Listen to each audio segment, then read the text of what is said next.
Hello everybody, welcome back to another video on the Tested Potato channel. We haven't posted in a while, I'm sorry for that, but this is, it's a different kind of video. I've been meaning to make this for a while, but I've had a lot of trouble with setting up OBS for some reason. But anyways, this video is not going to be a gaming one, so it's a lot different than our usual content. This is going to be how to create a server, Minecraft server for Windows 10, in the Java edition of Minecraft, and this will actually teach you how to make any version of server, so it could be 1.16.2, 1.16.3, 1.15, 1.14, anything. Any version you want. Probably not like the beta stages, obviously, but as far back as servers go, I think. Anyways, so to start off, you're going to want to right click anywhere on your desktop, go down to new, and then go over to folder and click on that. Now you can name this anything you want. I am just going to name it server, and now you have this folder. So this is where all of your files are going to go for the server. As you can see, I have my own server right here, and then I have a modded server right here, which I might make a tutorial on how to get.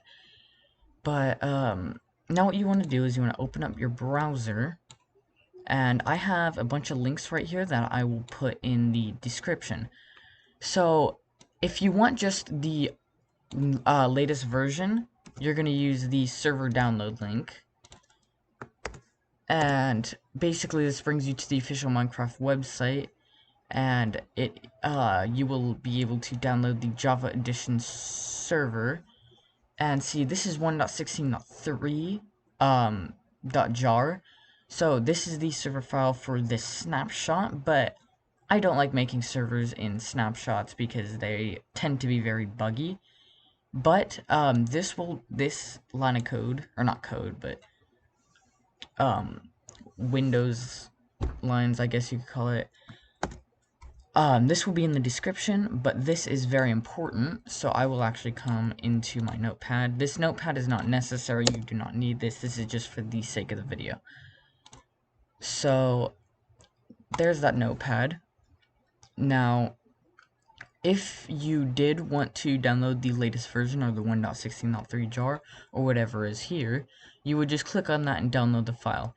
But for me, that is not the one that I want. I want a 1.16.2. So I will go over here, and it will be the any version. So this is mcversions.net. And if I just minimize that, now it'll bring me to this. And see, it's not actually from Mojang, but it's an HTTPS, which means hypertext. I'm actually not sure what HTTP means. It's like on the tip of my tongue. But the S means secure, meaning this is secure. And if you go down here, this is what you're gonna want to download. This is the alpha, beta, and snapshots. I wouldn't recommend getting servers for these, but it goes down pretty far, so you can get a server all the way down for the first version of Minecraft, I guess. So what I'm going to be downloading is 1.16.2 right here. And then see, it will bring you to here. Then you just press download server.jar. And then see, I'm using Firefox. I like using Firefox because it'll pop this up.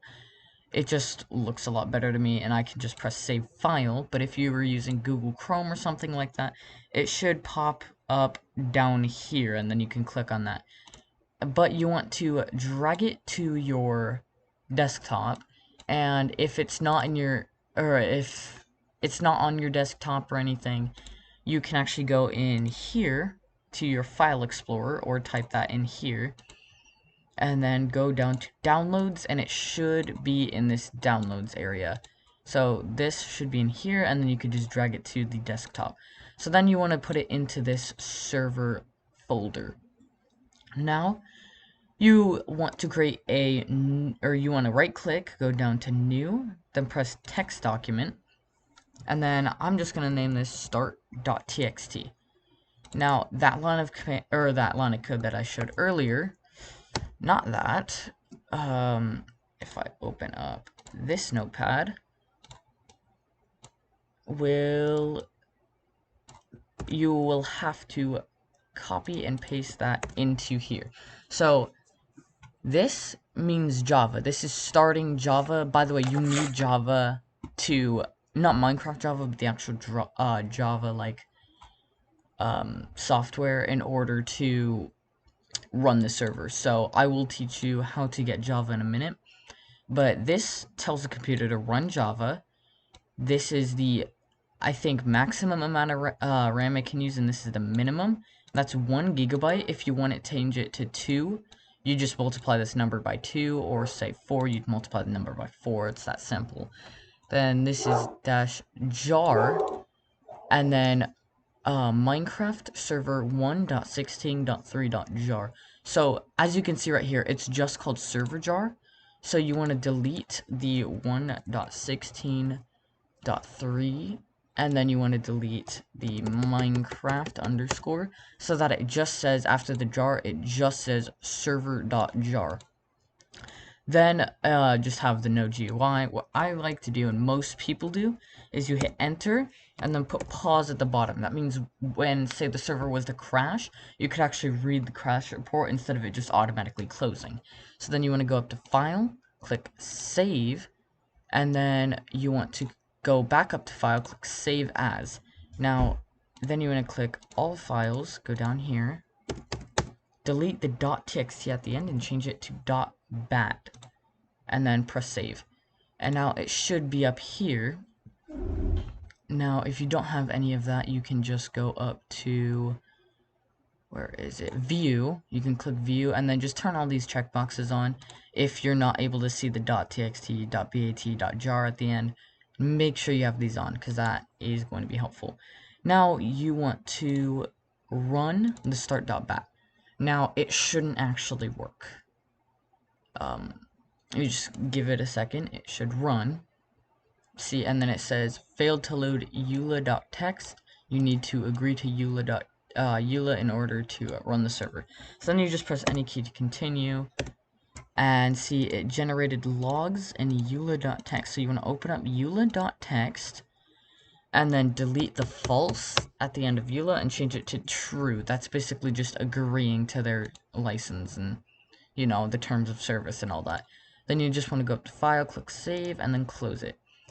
Now, you want to run the server again, and it should generate a lot more files. So you just want to give it a second. As you can see, it's running, it's generating files such as server properties, the actual world folder. So I'm just gonna let that load for a bit. See, it's loading a lot of stuff.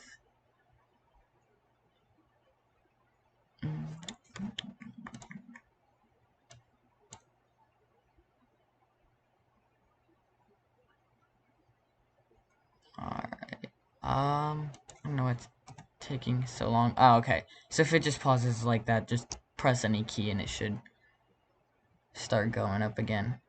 I don't know why it stopped, but you can fix it by just pressing any key and it'll start going again. So then you can see it's done, and that's fine. Now, you never want to close this by just pressing the X. You always want to type STOP, so stop at the end.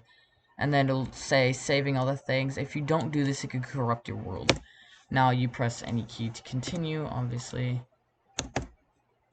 like that. And see, now you have a bunch of things. You have the world folder, and if you want, you can change certain things about it. Like if you go into server properties, you can change, or you can have force game mode, so that nobody can change their game mode. Allow nether, I don't know why you'd turn that off. Enforce whitelist, I'd recommend that to be true, and then just whitelist everybody you want on the server. If it's going to be a private server, it's going to be pretty hard to run a public server, especially if you don't have a good computer. You can change the difficulty, you can change a lot of stuff in here. If you want the world folder to have a different name, you can just go down, if I can find it, level name world.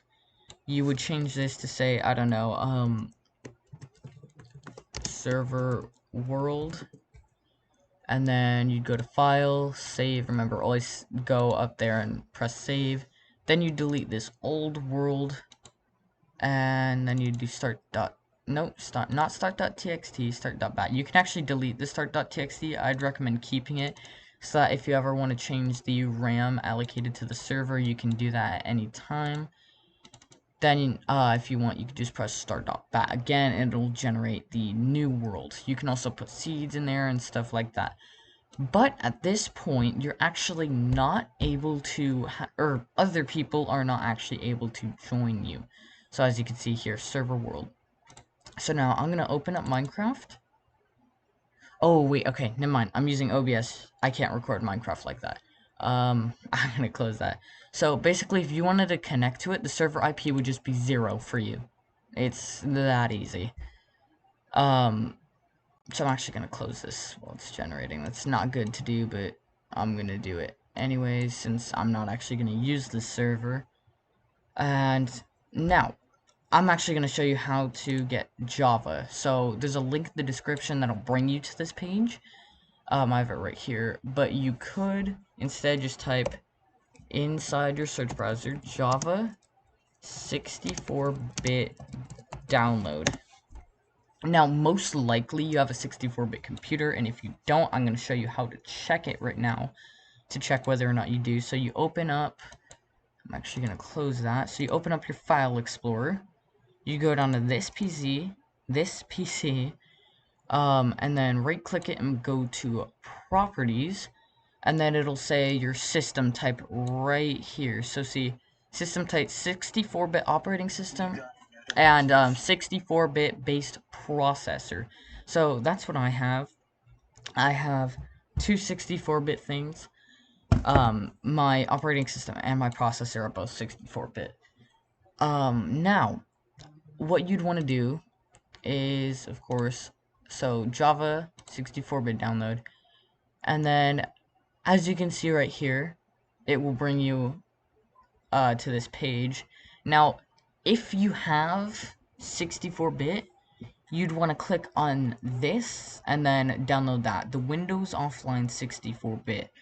Now, if you don't have 64-bit and you have 32-bit, I don't think you should be running a server, but you might be able to anyways. So I'd download the Windows Offline, this right here, because that's just 32-bit. So just download that, go through the setup process, setup wizard, everything, just go through all that, and you should be good. Now, people still aren't able to connect to the server, so actually you'd have to download Java before you do any of that. Just make sure you have Java downloaded. That's first thing you gotta do. Sorry, I forgot to mention that at the start. I didn't download it because I already have Java on my computer. Now, what you'd want to do is, as you can see, this is just the server for me. I'm the only one who is able to get to it. So, this will actually show you how to download Java 60, or not Java, run a server without ever needing to port forward your Wi-Fi. Now, what port forwarding would do is it would create a port in your Wi-Fi for other people to connect to, and it could be good, but the thing is, then the IP for the server for other people to join would actually be your IP address, which people can do scary things with that. They could hack you, they could find your, they could find where you live, they can do anything. Not anything, but they can do a lot of stuff. They can DDoS you, kick you off your Wi-Fi. Lots of things. So, I wouldn't recommend doing that unless it's only your friends and people you really trust. And if you don't want to do that, then you can just look up ngrok. Now, ngrok is a system that creates, like it says right here, secure introspectable tunnels to localhost. You don't have to understand what that means. You just have to, follow what I do. So, you want to go to this link and then go down to get started for free. And I've already downloaded it, but right here you could press download for Windows. It most likely at this point most likely it'd have you create an account. You have to create an account for this and memorize the account. So I'm not actually going to scroll down, but, oh no, I am. Okay, right here. So scroll down a little bit, and it'll say connect your account, and then it will have a bunch of numbers, a bunch of random numbers. This is your auth token. Now you're going to need to know this, and so just control copy, just copy that for now, and then you would want to download ngrok onto your desktop. Now I already have it, so I'm actually not going to do that.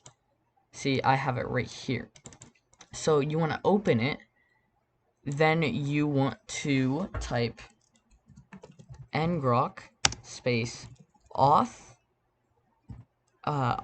token, and then paste your thing. I actually copied the auth token too, or the word auth token, so I'm just gonna delete that and delete the auth token, and then that will save the auth token to your configuration file. So see, as you can see, auth token saved to configuration file. Now what you'd want to do is do ngrok space TCP space 25565. Now that is the default server port. As long as you didn't change it, it should be that. You could find the server port by going into server properties, and it should be right here, server port. Now you can change it if you want, but you have to remember what you changed it to. You could always go back and check it right here, but I just recommend remembering that. So also don't put anything for the server IP because that won't work. So then you go down here and then you would press enter, and there we go. And so now, as you can see, it has created this little thing. So this right here is 0.tcp.ngrok.io and then a bunch of numbers. That could also be a 2. This is 0 right here could also be a 2. So you'd want to copy that, and that is actually that's actually going to be the IP for the server that you run. So that is the this right here is going to be what you want to give your friends so that they could connect to your server. Now, this IP, if you close this, you can always start it up back again, but the IP will actually be different. Now, if you don't close this application, just like say minimize it, or say your computer shuts off, or you put your computer on rest mode every night, and then you could just open it up the next day, it would say reconnecting. It might take a bit, but you just give it some time, and then you'll have the same IP. Just don't shut this down and turn your computer fully off, otherwise, as I just said, the IP would not stay the same. So, you'd run that, and you would be running this right here. Now, both of these have to be running and not closed, just on your thing, running, in order for other people to join the server. And sadly, your computer has to be on for other people to play. It can't be off. So, anyways, that was the tutorial. Leave any type of problems that you're having in the comments. I'm happy to help and respond to all comments so that, you know, all of you can get your own servers running. I don't know, that's it for the video. I will see you in the next one. Bye. I'm not actually sure what I'm gonna do for the next one. It might be how to install Optifine, or I might do how to create a modded server. I'm not sure, but I will see you on the next one. Peace.